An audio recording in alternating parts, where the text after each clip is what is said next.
I walked in like the casuals area and I literally said, yo guys, I'm winning this tournament. And everybody looked at me crazy. And they was like, are you gonna beat Teresa? I said, yes, I am. I'm going to beat him very badly. He's not making it to grand finals. Hi, I am Kizzie Kay and this is Ask a Pro.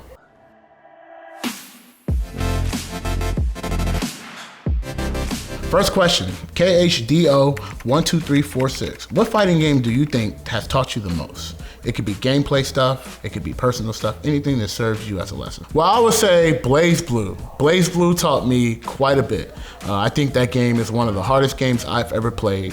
Just naturally just learning how to play the ground neutral, the air neutral. That game has so many variants of everything that you could think of, whether it be offense or whether it be defense, rather than like getting counter hits, whether it's a fatal counter. And then, those games change through each iteration. So, Calamity Trigger was different than Continuum Shift, and Continuum Shift was different than Chrono Phantasma, and Chrono Phantasma was different than Fictional Fiction. But the identity of BlazBlue still was intact, which was really, really cool about the game. So I feel like the hardships that I had to learn just fighting different type of character, because every character just felt like a whole new game, really built a lot of characteristics to me as a player. And I take that in life. Sometimes in life you run into like these walls and you have to have a different strategy and a different angle to look at things, and fighting games allow you to kind of open that to your brain. So I would say that BlazBlue has done a lot. And we have IT Notic.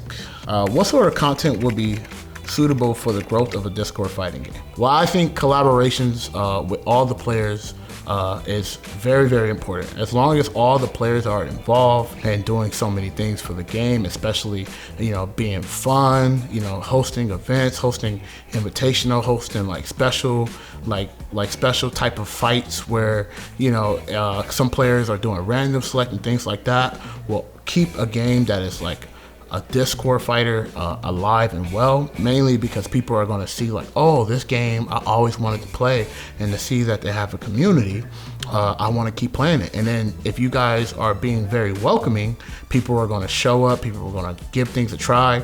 And I think as long as everybody in that community is like doing their roles in terms of getting people in and also showcasing like fantastic play, I think any Discord game can be alive no matter what. Dr. Morgenstein, I hope I said your name right. How do you practice improving neutral? Feels like it's my worst area. Well, I feel like neutral as a whole is such a very, very, very hard thing to kind of break down. A lot of people call it rock, paper, scissors. I think it's a little bit more deeper than that. But always I think it's important to start on the surface level.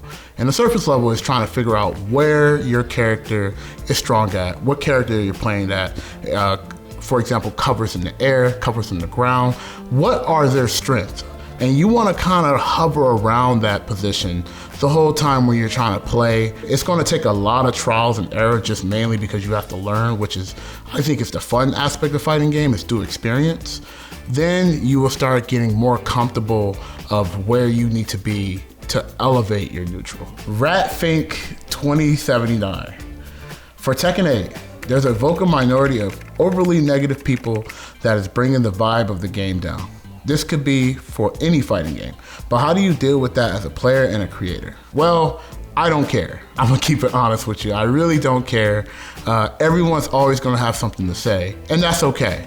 I think it's okay to voice the things that you don't like. I also think it's great to voice the things that you do like. A lot of people just need to accept the fact that not everyone's gonna like your favorite thing, and that is totally okay. So what you could do is you can mute those individuals, and then as you mute those individuals, you talk to people that actually enjoys the games that you enjoy, for example, like Tekken 8, and everything's gonna be okay. I'm gonna keep it honest with you. I like Guilty Gear Overture 2. I know it's not a fighting game, and everybody is gonna call me crazy for trying to play this game, and that's okay. They can clown it all they want. I know the camera is bad, and you know what? I'm still gonna play it for 8 hours, and nothing that no one can do. And I think you should use that advice personally. All right, this is Nappy Bara 97. Shout outs to you guys' names, by the way.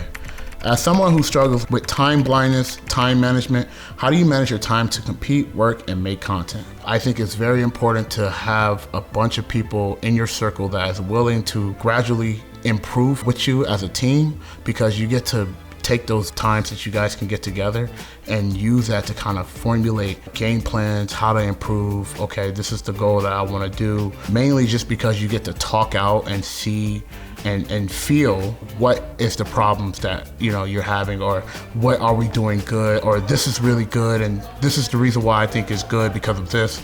And as you guys are gradually just talking about it, you're going to go to training mode to try to implement that. I think it's very important to talk out what's happening or what you feel in your mind. I think a lot of people are embarrassed with that, but I don't think you should be embarrassed. And I think once you break that comfort of just communicating, you'll really see how good you actually really are. And you're actually not that far behind.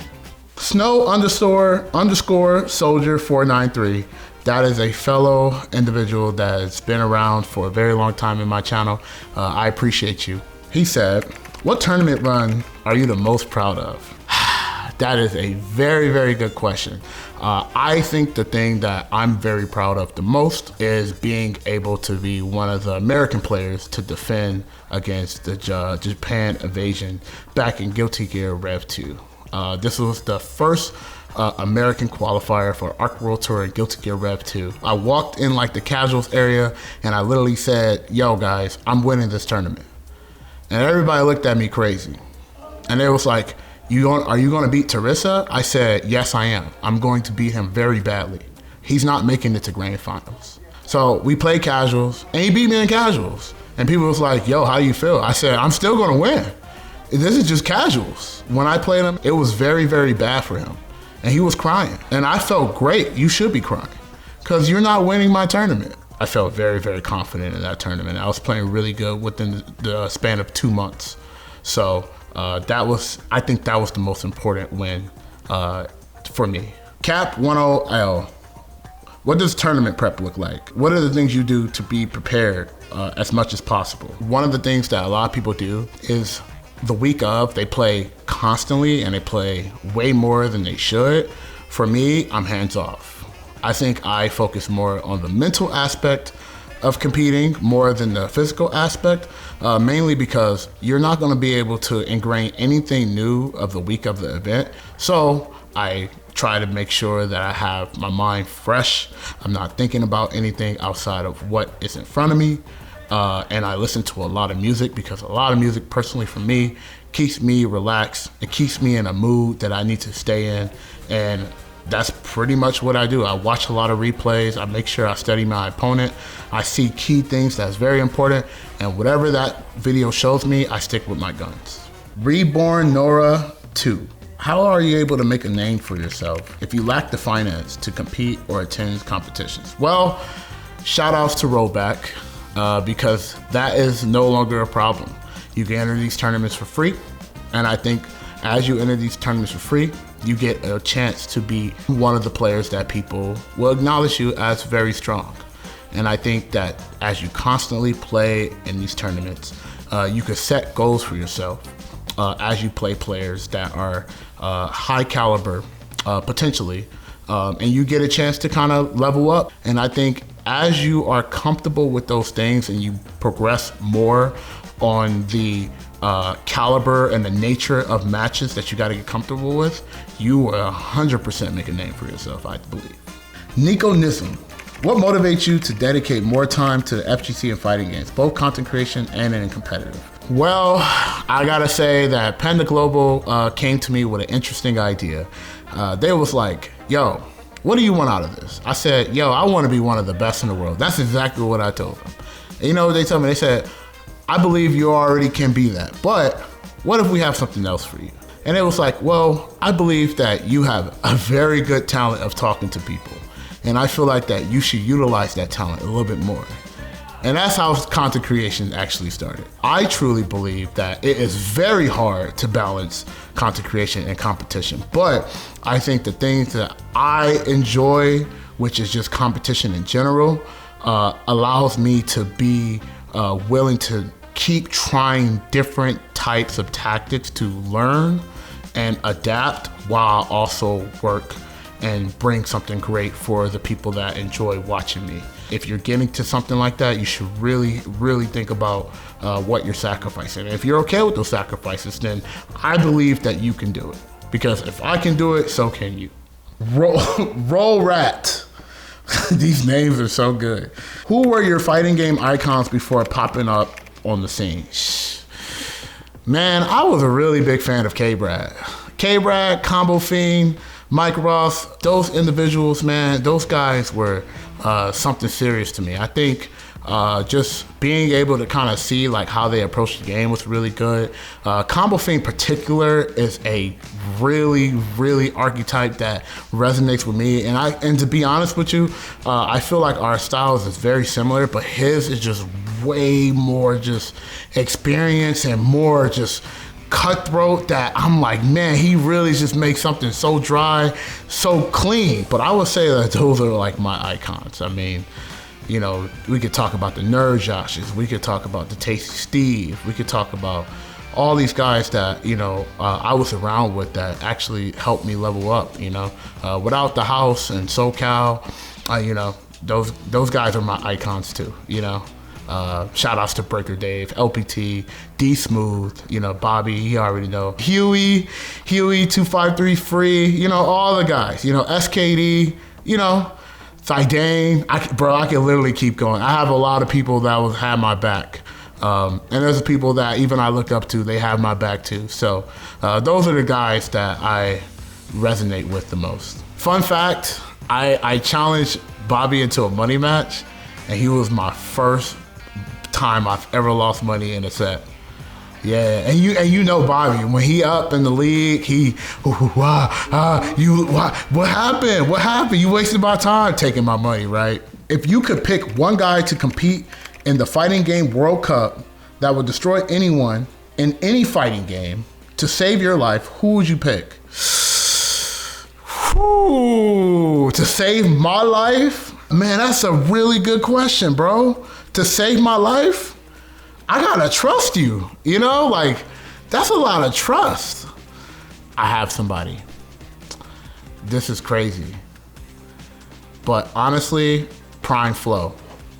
If it was a couch, it wasn't a random like chair from like a tournament or anything like that. This is couch Flow, like at his comfort zone. He could pick up any fighting game and be sure to dominate. And, bro, the way he picked up the game, it was actually crazy. You know, he was good at any game that he randomly picked up. You know, fundamentally, he's one of the most sound players that I know. And I think if it was a couch and we had to put a couch set comfort like it was home, we had to put my life on the line, it would be Flow. Rest in peace. Matthew Elmer. Do you have any input or advice for feeling not qualified to make fighting game content, aka not good enough? I'm gonna let you know, there's a lot of people in this community that says that my content is trash. And I'm just coming from a person that does a lot and did a lot on the YouTube content. So if I'm trash and you believe that you're not good enough, then you are great enough. So I think personally for you, you should just be like, I'm gonna try it, I'm gonna give it my all, I'm gonna wanna get these feedback. You're gonna get some critique feedback and take that feedback and just keep elevating and keep trying, man. I think a variety of people just trying things and doing new cool ideas for fighting game, in my opinion, is great. So even if you feel like it ain't great, I think it's great that you're even attempting to do it, because it takes a lot of work and a lot of skill set. And a lot of people that say they will, oh, this is easy to do, won't even try to do it. So I encourage you to try it. Kane.rs. Did you ever feel stuck in terms of progressing your abilities as a player? And what did you do, purposefully or not, to break past those plateaus? You're talking to every player that experienced this. Yes, I've jumped over walls that I've never believed I'd be able to jump. It took me 3 months. It took me 4 months. It's literally just the way I process as a player that I really need a lot of experience to like really break it down in my brain. And let me tell you, it did not feel good at all. But what I did was I talked it out. Anytime I ran a set with somebody that, you know, I know is really dominating as a player, and they play me and they, you know, they dominated me. You know, they beat me really bad. And just talking it out and just kind of hearing like yeah, well, I only did this because you kept doing this. And then when you hear that and you're like, okay, let's play again. And now you're more mindful of the things that, you know, the opponent was taking advantage of. And I think that it's very easy for people to get locked into positions where they are just doing the same thing over and over, and they don't understand that. I think the biggest thing that I would give you advice to is understanding how to learn. I think understanding how to learn and what's happening on the screen is going to help you progress. It's going to help you progress. It's going to help you figure out what am I doing wrong, and you start communicating to yourself. What is it that this opponent is taking advantage of? And then once you kind of see that, you're like, okay, so how can I take advantage of what he's taking advantage of? And then it becomes a Yomi game, and that's when the fighting game aspect really unlocks. And I think that's the most fun part once you break those walls and plateaus. The Americana excerpt. Who are some of your favorite rivals? I could talk about this for hours. SKD is one of my rivals in BlazBlue. He's one of the guys that I always feel like that I'm always close of understanding how to be very, very consistent versus him, and he always finds a way to always be an advantage. I want to say one of the other rivals that I had too was Hamad. Hamad was a Texas player that played Street Fighter, and he got into Guilty Gear, and I played countless of hours with him, and he is one of the best training partners, best rivals that I've experienced. A couple of rivals in SoCal. His name is SD Toki. SD Toki was one of those guys that I always lost to. And I had a Team Gohan moment after Android 16 head got stomped on, where we was in West Coast Warzone, and the dude was, we had somebody interview him before our matches, and he was like, yo, who do you have to play? How you feel about this match? And he said, well, I'm very confident because I know I'm gonna beat him. And he beat me. And ever since then, I made a vow. I will never lose to this dude ever again, no matter what, right? And I was having like a very confident win streak against him, and it felt really, really good just to kind of overcome that that player that was so good. D Smooth is another rival, because every time I play him, he always have this type of archetypes, right? He's the archetype that is my kryptonite. So every time I'm fighting him, it's like I'm fighting my kryptonite. So you have to be very, very, very, very good fighting this individual. He's definitely gave me my numbers in BlazBlue. We have the beautiful dudes. We have the Fouts. All the guys from Santa Barbara used to give me a hard time, and I overcome that. Dude, I have a lot of scars. I would say another big rival right now that I have currently is Combo Fiend. I know he's not probably active, but that guy is so good at the game, and I refuse to let somebody have that confidence over me in their decision in the game ever. And I feel very disrespected. So I want to try to figure something out to make sure that that does not happen the next time we play. I have Andy OCR. In terms of S&K games, he's always been a person that I always want to try to push myself to kind of defeat, because he's such a smart player, such a strong player, and he's very casual with it. He'll be like, oh, I'm just chilling, just not doing anything, but he's really good at not doing anything. Being able to kind of have that person to constantly just run games with, it just felt very, very good to just be able to push myself to the next level. And let me tell you, I did not have any type of fun in feeling this, because everything was fueled by hatred. You know what I'm saying? I'm like, oh my God, I gotta figure things out. So that was all my rivals, I would say. Well, that's it, guys. I appreciate you guys asking these particular questions. You guys can follow me on Twitter, Kizzie_K. And then you guys can also follow me on YouTube, which is Kizzie_K as well.